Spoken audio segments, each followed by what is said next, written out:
업데이트입니다. 갤럭시 언팩이 고작 일주일 지난 시점에서 사람들의 관심에서 완전히 사라져버린 비운의 신제품이 있습니다. 바로 갤럭시 Z 플립 6입니다. 이게 구글 트렌드만 봐도 이거 진짜 관심도가 좀 많이 슬픈 상황인 걸 확인할 수 있는데요. 그도 그럴 것이 사실 전작인 플립 5에 비교해도 측면이 좀 더 각져지고 이게 무광으로 바뀐 것만 빼면 사실 디자인이 진짜 거의 같게 나와서 이런 결과가 나온 게 아닌가 싶습니다. 근데 사실 이거 속갈매기는 정말 많이 바뀌었거든요. 제가 이거를 삼성전자로부터 대여받은 지가 이제 거의 한 일주일 정도 됐는데 사용하다 보니까 의외로 장점들, 특히 전작 대비 분명한 개선점들이 꽤 많이 보이더라고요. 그래서 오늘은 플립 6를 쓰면서 느낀 전작 대비 개선점들을 한번 이야기해 보겠습니다. 참고로 삼성전자로부터 대가를 받지 않고 대여받은 이 제품은 여러분들이 받을 것과 달리 시제품, 실효품이라는 점을 밝히고요. 영상 시작해 봅시다.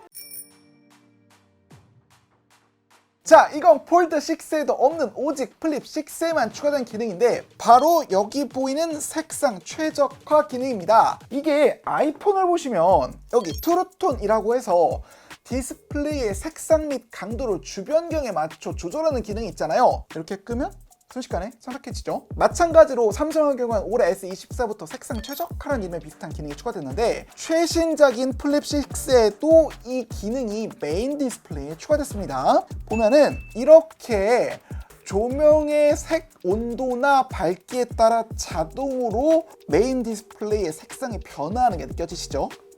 끄면 더 확실하게 느껴집니다. 그리고 사실 이 기능은 폴드 6의 메인 디스플레이에 들어가는 게 맞긴 하겠지만 여기에는 여기 보이는 이 작은 UDC라고 디스플레이 아래에 해상도가 낮은 카메라가 달려있어 이 색상 최적화 기능을 구현할 수 없던 걸로 보입니다. 현재로선 삼성 폴더블 폰 중 유일하게 플립 6에서만 색상 최적화 기능이 있는 만큼 기능적으로는 그 장점이 두드러진다 하겠습니다. 그리고 두 번째 알고 싶은 건 카메라입니다. 일단 플립에는 전작이나 이번 작이나 두 개의 카메라, 초광각과 광각 카메라가 장착되어 있다는 건 동일합니다. 망원이 없는 게 못내 아쉬운데 그래도 이번 플립 6에는 전작에는 간신히 달려있다 수준이었던 카메라가 개가천선한 수준으로 바뀌었습니다. 일단 이번 플립 6에서 가장 큰 변경점은 광각 메인 카메라의 화소가 5000만 화소로 바뀌었다는 점인데요. 찍은 결과물부터 보여드리자면 다음과 같습니다.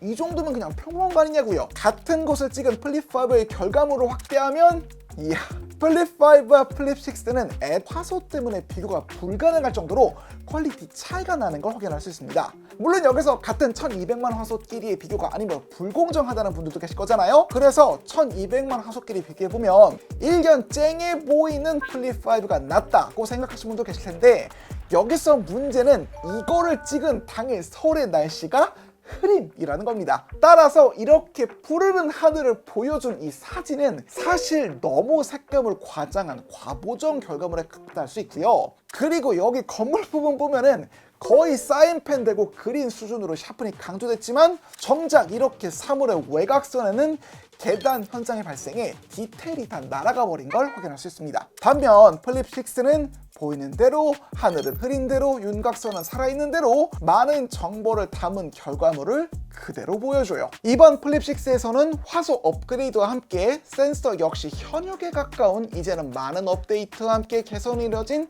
GN3 센서로 바뀌면서 확실히 더 개선된 결과물을 보여주고 있습니다. 아니, 그럼 이게 왜 중요하냐? 결국에는 이 사진을 사용자가 보정하기 때문에 그렇습니다. 보통 인스타에 올리기 전에 필터라도 한번 씌우잖아요. 이때 자신이 원하는 대로 보정을 할 수 있는 정도, 즉 보정 관용도가 플립 6가 더 많다고 할 수 있습니다. 보시면 플립 6는 노출을 최대로 올려도 구름과 하늘 디테일이 살아있지만 플립 5는 하늘이 전부 날아가죠. 만약 내가 오래된 갤럭시 폰스러운 과학 보정 결과물을 싫어하시는 분들이라면 이번 플립 6는 꽤나 괜찮은 사진 색감을 보여줄 것이라 생각됩니다. 그리고 이 플립 6에서 이 화소수 업그레이드가 실사용자에게도 꽤 의미가 있는 이유 중 하나는 역설적으로 플립에 망원 렌즈가 없기 때문입니다. 플립 같은 폰을 이용해 피사체를 줌인을 하려면 사실 이건 진짜 광학식 망원 렌즈를 줌을 당기는 게 아니라 일배역, 즉 광각으로 보이는 화면을 크롭한 뒤 후처리로 결과물을 얻어내게 되거든요. 따라서 줌인을 하기 전 원본의 화소수가 높으면 아무래도 상대적으로 이론적으로나마 그걸 잘라낸 소위 크롭줌의 결과물이 더 나아질 확률이 높습니다. 게다가 삼성은 이번 플립 6를 발표하면서 AI 기술을 이용해 이 결과물을 보정한다고 홍보했거든요. 이건 결과물을 보시면 꽤 확실한데, 자, 이게 똑같이 1200만짜리 화소를 두고 그 10배 줌을 이용해 케이크를 찍은 것이거든요. 결과물을 보면 전작인 플립 5는 거의 형체를 알아보기 어려울 정도로 형체와 질감이 밀리는 반면 플립 6는 상대적으로 그 디테일이 살아나 있는 걸 확인할 수 있습니다. 사실 보통 실내에서 음식 사진을 찍을 땐 이렇게 줌 사진을 활용하는 경우가 많은데요. 이런 상황에서 플립 6는 전작 대비 매우 나은 결과물을 보여주는 만큼 실 사용 시 체감은 꽤나 훌륭한 편이었습니다. 자, 그리고 이제는 저조도의 상황을 말씀드려야 할 것 같은데요. 흥미롭게도 야간 모드를 끈 상황에서 12메가픽셀 기준 플립 5가 피사체가 더 밝아 보이는 경향이 강했습니다. 하지만 피사체의 색감을 더 정확하게 표현한 것은 플립 6 쪽이었는데요. 밝을 때 실제 지구본의 색감과 두 기종을 비교하면 꽤 명확하죠. 야간 모드를 켜고 촬영하면 어떨까요? 1배열 사진에서부터 칩셋 성능과 화소수가 늘어난 플립 6의 장점이 확실히 두드러지는데요. 2배 줌으로 촬영을 했을 경우에도 플립 5는 진하고 외곽선이 강조된 모습을, 플립 6는 부드럽고 자연스러운 색감을 보여주는 경향이 있습니다. 이처럼 갤럭시 Z 플립 6의 카메라 사진 성능은 엄청난 개선을 보여줬는데요.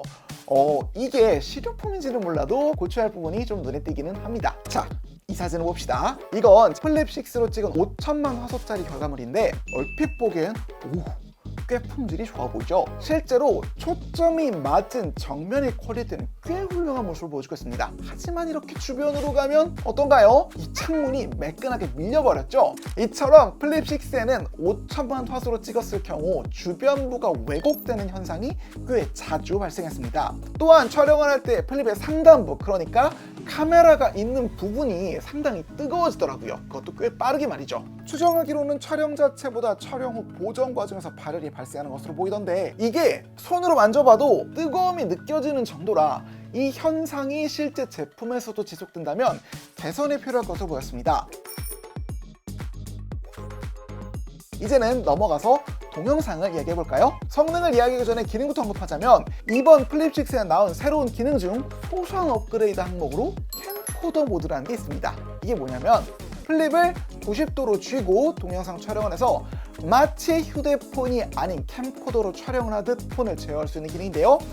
이게 별거 아닌 것 같잖아요. 근데 이걸 실제로 해보면 거의 한 손으로 휴대폰 하단 전체를 쥐고 촬영하는 것과 마찬가지이기 때문에 흔들림으로부터 상대적으로 안정적이라는 느낌을 많이 받고요. 무엇보다 이 줌이 진짜 정말 캠코더의 줌처럼 부드럽게 작동하기 때문에 조작감이 꽤 재밌는 편에 속합니다. 여튼 동영상 결과물의 경우 밝은 주광 상황에선 꽤나 준수한 결과물을 내놓았습니다. 보시면 알겠지만 이게 짐벌이 아니면서 그냥 걸어다니면서 찍는데도 OIS 덕분에 흔들림 보정이 정말 강력하게 들어가더라고요. 파리 현장에서 몇몇 유튜브 분들께서 주간 브이로그용으로 이걸 사용하시던데 나쁘지 않을 것 같다는 생각이 들었습니다. 그리고 거기서 배운 게 이렇게 접히잖아요. 그래서 카페 같은 데서 근접샷을 찍을 때 보시는 것처럼 이렇게 꽤 재미있는 화각을 만들어낼 수 있어 신기했습니다. 만 여전히 이렇게 접힌 상태에선 가로로 4K 영상을 찍을 수 없어 매우 아쉽긴 했습니다. 이걸 이렇게 돌려야만 이 상태에서만 가로 영상이 찍혀요. 또한 저조도 환경에서는 퀄리티 자체가 여전히 좋지 못하기 때문에 어두운 환경에서 영상 촬영은 아직은 무리로 보였습니다. 이제는 배터리에 대한 이야기를 주로 할 차례인데, 스펙시트에 따르면 배터리 용량은 전작 대비 300mAh가 늘었고 영상 재생 시간도 전작 20시간에서 23시간으로 늘어났다 했거든요. 그래서 최대한 일상생활은 아니고 그보다 훨씬 가혹한 다음의 환경을 가정해 배터리 테스트를 진행했는데요. 결과는 간 것 같습니다. 어떤가요? 결과가 꽤 흥미롭죠? 이게 퍼센트포인트 차이로 보면 별거 아닌 것 같지만 실제 효율 계산해보면 13% 가까이 차이가 나는 결과예요. 저희가 한 테스트를 칩에 가하는 부하의 정도로 따져보면 중고부하 관련 작업을 많이 진행했었잖아요. 웹서핑 정도로 가벼운 작업을 많이 하고 디스플레이 밝기도 실험 때보다는 훨씬 낮춰 사용 확률이 높은 실 사용 환경에선 이보다 배터리는 훨씬 오래 갈 것으로 보입니다. 앞선 배터리 실험을 보셨으면 눈치채셨을 텐데 저희가 간단히 벤치마크 테스트도 돌렸습니다. 다만 여기에 들어간 칩은 이미 S14 일부 시리즈에 장착된 칩인지라 칩 성능보다는 플립 6부터 적용된 방열판의 성능에 관심을 기울였는데요. 일단 3D마크를 통해 테스트한 스트레스 테스트의 결과 성능 유지력 측면에서 수치상으로는 전작과 이번 플립 6의 차이가 두드러지지 않았습니다. 아니 그럼 플립 5에 비하면 플립 6는 이렇게 엄청난 방열판에 달렸는데 아무 소용없는 거 아니냐고요. 자, 앞선 배터리 테스트 중간에서 열화상 카메라로 휴대폰 뒷면을 촬영해보니 플립 6의 열 발산이 전작에 비해 훨씬 원활한 모습을 확인할 수 있었습니다. 솔직히 플립 6는 카메라나 벤치마크 등 고부하 작업을 할 때 전작보다 더 뜨거워져서 발열해서 자유롭지 못하던데 그나마 방열판이 있어 빨리 시킬 수 있는 것 같죠? 아, 그리고 플립 6부터는 IPX8이 아닌 IP48이라고 해서 이물질을 막을 수 있도록 내부 구조가 바뀌었잖아요? 그래서 플립 5의 경우 이렇게 틈이 벌어져 있는 게 보인다면 여기 보이는 플립 6 같은 경우에는 설계가 개선돼서 이렇게 본체와 힌지 사이에 이물질이 들어갈 확률을 줄인 것을 확인할 수 있습니다. 이게 G 플립 5고 이게 G 플립 6인데 차이점이 확 느껴지시죠?